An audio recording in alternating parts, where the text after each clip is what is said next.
16th century, Europe was drowning in chaos.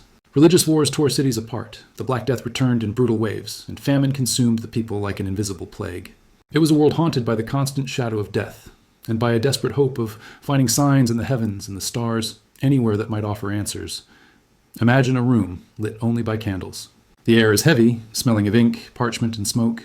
A man leans over his desk, his quill gliding slowly across the page.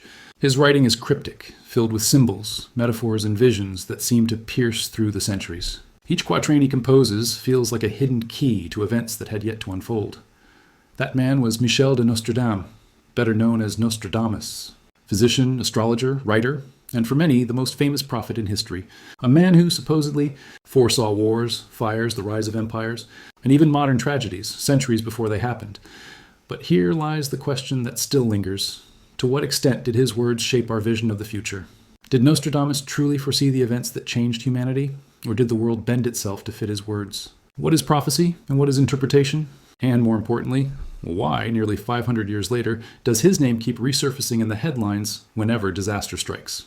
Nostradamus is not just a historical figure. He is a living myth, an enigma carried across centuries. To some, an enlightened visionary. To others, a charlatan who knew how to exploit fear. And to understand this man, we must return to his time. A century where science, religion, and superstition collided dangerously. A century where gazing at the stars could be seen as wisdom or as heresy. To grasp the prophecies, we must first understand the prophet. Who was this man? What was his life before becoming the eternal seer of history? Michel de Nostradam was born in 1503 in the south of France, during an era overshadowed by fear and uncertainty. From an early age, he showed an interest in medicine and astrology, two fields that in the 16th century still walked hand in hand. Science had not yet fully separated from mystical beliefs. Nostradamus trained as a physician and gained recognition for confronting one of the greatest threats of his time, the bubonic plague. While many fled the infected cities, he risked his own life to care for the sick. His methods were simple by modern standards, yet revolutionary for the age. Hygiene, fresh air, controlled diets. It was not a cure, but it increased the chances of survival. This direct confrontation with death, with human despair, shaped his view of the world. Beyond medicine, Nostradamus was deeply devoted to astrology. To him, the stars were not merely distant lights in the night sky, but guides that influenced the fate of humanity. This fusion of science, spirituality, and observation left its mark on all his work. The 16th century he lived through was turbulent. Religious wars between Catholics and Protestants, waves of epidemics, famine, and an ever-present fear of the end times.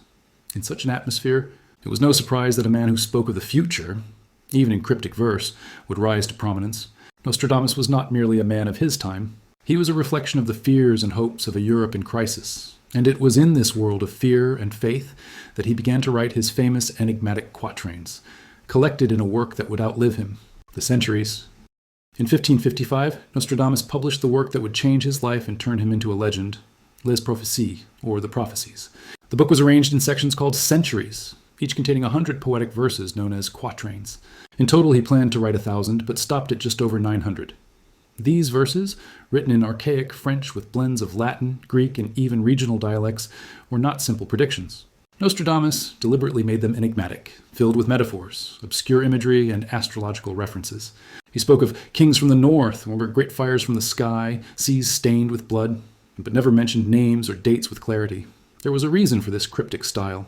On one hand, it protected him from the Inquisition, which might have accused him of heresy if his visions seemed to challenge Christian faith. On the other, it wrapped his writings in a shroud of mystery, making them feel far more powerful and timeless. After all, without absolute precision, every generation could reinterpret his verses in its own way. And that is exactly what happened. The power of Nostradamus did not lie in predicting the future with accuracy, but in writing with such symbolism and ambiguity that his words seemed to fit any age, any tragedy. That is why his quatrains are still revisited today. They invite endless interpretations, functioning almost like a mirror for humanity's collective fears. It didn't matter if it was the plague in the 16th century, the French Revolution in the 18th, or the September 11th attacks in the 21st. There was always a quatrain someone could connect to the event. And that detail is what turned Nostradamus into an eternal myth. Not so much what he wrote, but how he wrote it. But if his words were so open-ended, why do so many insist that he truly foretold the future? To answer that, we must look at some of his most famous prophecies, the ones many believe actually came true. If there is one thing that keeps Nostradamus alive in popular culture, it is the so-called fulfilled prophecies. Over the centuries, scholars and enthusiasts have pointed to historical events that were supposedly described in his quatrains. Some of these connections are so striking that even skeptics are forced to pause and reflect. The case of Napoleon Bonaparte is one of the most cited. In one of his quatrains, Nostradamus speaks of an emperor born near Italy who will dominate Europe. Napoleon was born on the island of Corsica, located right beside the Italian peninsula. He grew up amid political instability and went on to become one of history's greatest conquerors. Between 1804 and 1815, his empire stretched across almost the entire European continent. For many, this is clear evidence of foresight. For others, it is simply a vague description that could apply to any number of powerful leaders. Still, the coincidence is difficult to ignore. Then comes perhaps the most famous prophecy of all, the rise of Adolf Hitler. In one of his quatrains, Nostradamus uses the word hyster.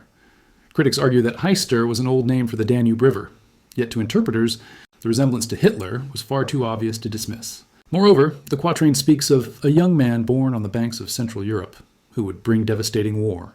The description aligns almost perfectly with Hitler, who was born in Austria and led the world into World War II, responsible for millions of deaths. Was this merely a linguistic coincidence, or a glimpse of the future? And then, the Great Fire of London in 1666, more than a century after Nostradamus' death. One of his quatrains speaks of the blood of the just demanded in London, burned by fire in 66. The precision of the date, 1666, astonishes even the staunchest skeptics. The fire broke out in September of that year, destroying much of the city and leaving thousands homeless. For many, this quatrain stands out as one of the most compelling, precisely because it links event, place, and year with chilling accuracy. These three examples helped solidify Nostradamus' reputation as the man who saw the future. Of course, the debate never ends. Did he truly foresee these events? Or did he simply write in terms vague enough that, centuries later, we could mold reality into his words? And that is where things become even more fascinating, because the interpretations did not stop in the past. Even today, the quatrains of Nostradamus continue to be read in the light of modern events. If in the past, Nostradamus' words already seemed eerily close to reality, in the modern world they gained even greater force. Whenever a global tragedy strikes, his verses resurface in the headlines, as if they were warnings left for us centuries ago. One of the most famous examples is September 11th, 2001. In the aftermath of the attacks on the Twin Towers, several quatrains attributed to Nostradamus began circulating online. Some spoke of two towers falling from the sky, or of the great city in flames. While many of these versions had been altered or even outright fabricated, interpreters quickly sought real connections within his centuries. The idea that a man from the 16th century might have described, however cryptically, a tragedy broadcast live to the entire world was something that deeply stirred the popular imagination. Another recurring point is the series of wars in the Middle East. Nostradamus wrote of conflicts in hot lands, of desert kings, and of battles around sacred rivers. Many readers have linked these passages to modern wars in Iraq, Syria, Afghanistan, and the ongoing tensions surrounding Israel and Palestine. For believers, they are warnings of endless wars in the region.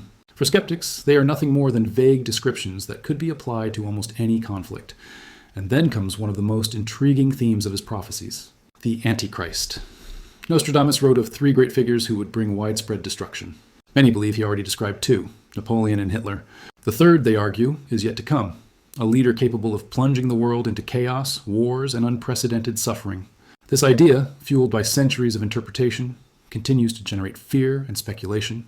Has this third Antichrist already been born? Is he already in a position of power? Or is it all nothing more than a misinterpreted metaphor? Nostradamus became a modern figure not because his prophecies are read as history, but because they are reread as news. In every tragedy, in every war, in every global event, his shadow reappears. In a way, he became an eternal prophet precisely because he was never definitive, and because he could always be reinterpreted. But not everyone sees Nostradamus as a visionary genius. Many see him instead as a master of ambiguity, a man who left just enough open-ended for the future to bend itself into his words. While Nostradamus is celebrated by some as a visionary, he is also the target of sharp criticism, and the arguments of the skeptics cannot be easily dismissed. The first major criticism lies in the format of the quatrains. Written in vague, symbolic, and open-ended language, they allow for multiple interpretations. This means that so-called fulfilled prophecies are often only recognized after the events have already taken place. It's the classic case of confirmation bias. You take a known event and bend the reading of the quatrain until it fits. Beforehand, almost no one can point with certainty to a verse and say it describes a specific event. Another issue is the matter of translations and altered versions over the centuries. Nostradamus wrote in archaic French, filled with metaphors and wordplay. Each translator, across the generations, brought their own interpretation. Some words shifted meaning entirely, while others were translated in ways that conveniently reinforced already established ideas.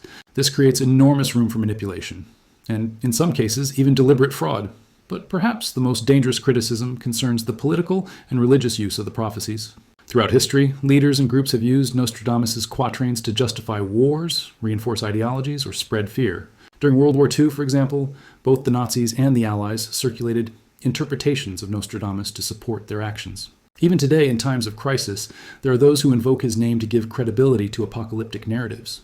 In this sense, Nostradamus may have been less a prophet of the future and more a mirror of humanity. His words reflect the fears of each generation, but they also reveal our tendency to search for patterns and explanations, even where none may exist. And it is precisely for this reason that, with every new global crisis, his name resurfaces, as if humanity simply cannot resist the temptation to search his words for a key to understanding chaos. There is something almost inevitable about the relationship between Nostradamus and humanity.